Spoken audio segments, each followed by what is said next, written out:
안녕하십니까, 조국입니다. 지난번 친절한 청와대 소년법 개정 청원 답변으로 인사드리고 다시 나오게 되었습니다.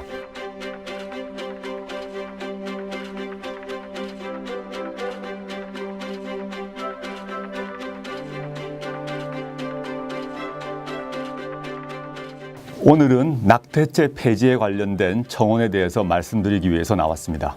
낙태죄 폐지 청원은 원치 않는 출산은 여성은 물론 태어나는 아이, 국가 모두의 비극으로 여성에게만 죄를 묻고 처벌하는 현행 낙태죄를 폐지해달라라는 내용으로 지난 9월 30일 게시 이후 한 달 만에 약 23만 명의 추천을 받았습니다. 이 문제는 매우 예민한 주제입니다. 낙태란 용어 자체가 부정적 함의를 담고 있기도 합니다. 오늘은 낙태란 단어 대신에 모자보건법이 사용하고 있는 임신중절이란 단어를 사용하도록 하겠습니다. 우리 형법이 제정된 1953년부터 임신중절은 처벌됩니다. 임신중절을 행한 여성은 물론 그것을 시술한 의사도 처벌됩니다. 그런데 1973년 모자보건법이 제정된 후 아주 예외적 조건에 한해서 임신중절은 허용되고 있습니다. 예컨대 부모가 우생학적으로, 유전학적으로 장애가 있거나 흠결이 있는 경우, 또는 강간 또는 준강간에 의해서 임신된 경우, 이런 경우에만 임신중절이 허용됩니다. 그동안 관련 법 개정 논의가 없었던 것은 아닙니다. 지난 2000년 한국 천주교 주교회의에서는 예외적 허용 조항도 아예 삭제해서 임신중절을 완전히 금지하자는 입법 청원도 있었습니다.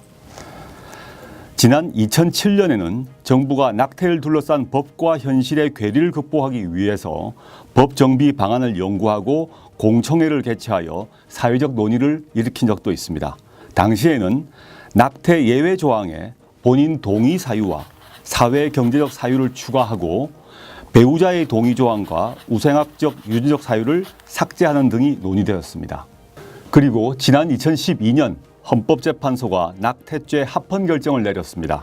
위헌대 합헌이 4대4로 팽팽했습니다. 결정문에는 찬반 진영의 주장이 잘 담겨 있습니다. 먼저 합헌 의견을 보면 사익인 임산부의 자기결정권이 태아의 생명권 보호라는 공익에 비해 크지 않고 태아도 성장 상태와 관계없이 생명권의 주체로서 마땅히 보호받아야 한다라고 하여 태아의 생명권을 강조했습니다. 반면 위헌 의견은 임신 초기 자발적 임신 중절까지 금지하고 처벌하는 것은 임산부의 자기결정권을 전혀 존중하지 않는 것이다 라고 하여 여성의 자기결정권을 강조했습니다.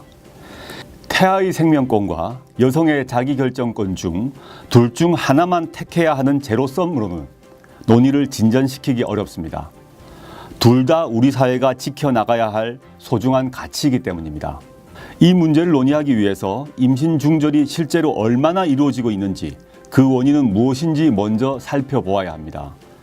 안타깝게도 가장 최근 조사 자료가 2010년 자료입니다. 추정 낙태 건수는 16만 9천여 건이나 의료기관에서 행해진 합법적 인공임신중절 시술 건수는 1만 800여 건으로 합법에 의한 영역은 6%에 불과합니다. 또 실태조사 자료에 따르면 미혼 여성보다 기혼 여성이 더 많습니다. 보건복지부가 2011년 별도로 조사한 바에 따르면 임신 중절 사유는 원치 않아서라는 이유가 가장 많습니다. 그리고 미혼이라서, 그리고 사회 경제적 이유가 있어서 등도 상당한 숫자입니다.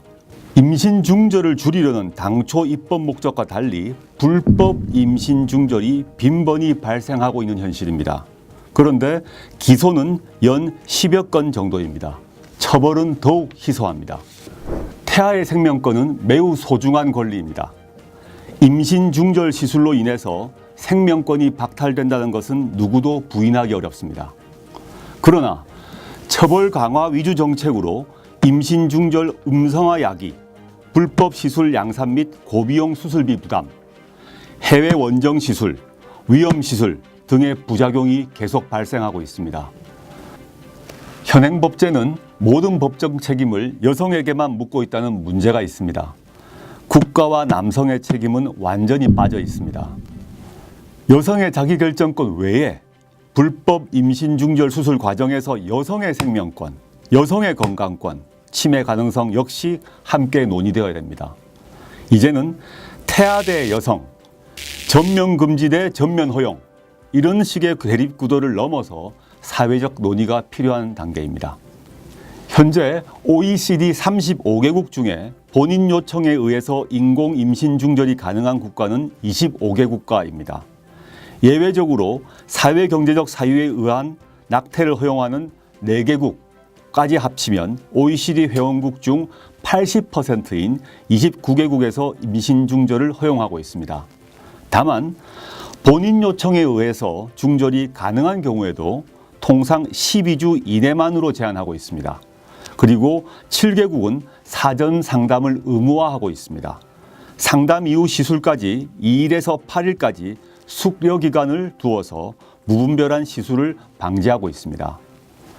보건학자 김승섭 고려대 교수에 따르게 되면 2006년 세계보건기구 연구를 인용해서 매년 전 세계에서 2천만 명의 여성이 안전하지 않은 임신 중절 수술을 받고 그중 6만 8천 명이 사망하고 있다고 밝히고 있습니다. 다음과 같은 3가지 경우를 다 같이 생각해보고 고민해보면 좋겠습니다. 첫째, 교제한 남성과 최종적으로 헤어진 후에 임신을 발견한 경우 어떻게 해야 합니까?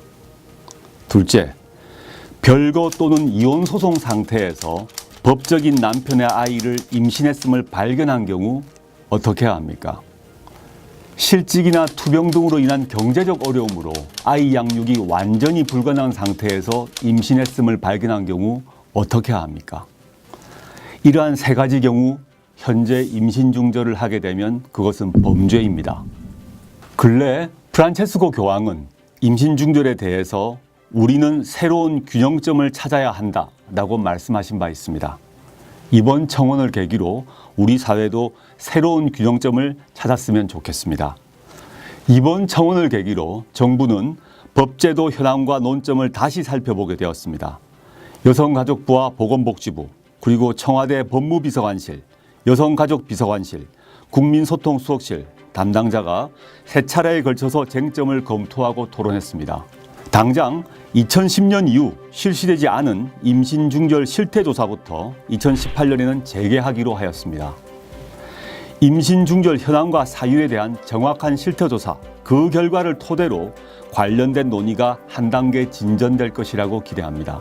그리고 현재 헌법재판소에서 다시 한번 낙태죄 위헌 법률 심판 사건이 진행 중입니다. 그 과정에서 새로운 공론의 장이 마련되고 사회적 법적 논의가 이루어질 것으로 전망합니다. 실제 법 개정을 담당하는 입법부에서도 함께 고민할 것을 기대하고 있습니다. 자연유산 유도약의 합법화 여부도 이러한 사회적, 법적 논의 결과에 따라 결정될 것으로 기대합니다. 이와 함께 정부 차원에서 임신 중절 관련 보완 대책도 다양하게 추진하겠습니다. 먼저 청소년 피임 교육을 보다 체계화하고 내년에 여성가족부 산하 건강가정지원센터를 통해 가능한 곳부터 시범적으로 전문 상담을 실시하겠습니다. 그리하여 막막한 당사자들을 지원하겠습니다. 이 과정에서 임신 중절 관련 문제점을 보완하기 위한 현장 정보가 쌓여 나갈 것이라고 기대합니다. 대통령께서 이미 지시한 바처럼 비혼모에 대한 사회 경제적 지원도 구체화될 전망입니다. 적극적 경제적 지원을 모색하고 있습니다. 입양 문화의 활성화도 함께 진행될 것입니다. 이상의 것은 여성만의 문제가 아니라 남성은 물론 정부의 역할도 중요합니다. 비혼이건 경제적 취약청이건 모든 부모에게 출산이 기쁨이 되고 아이에게 축복이 되는 그러한 사회를 만들도록 노력할 것입니다. 국가의 의무와 역할에 대해서도 함께 고민하겠습니다.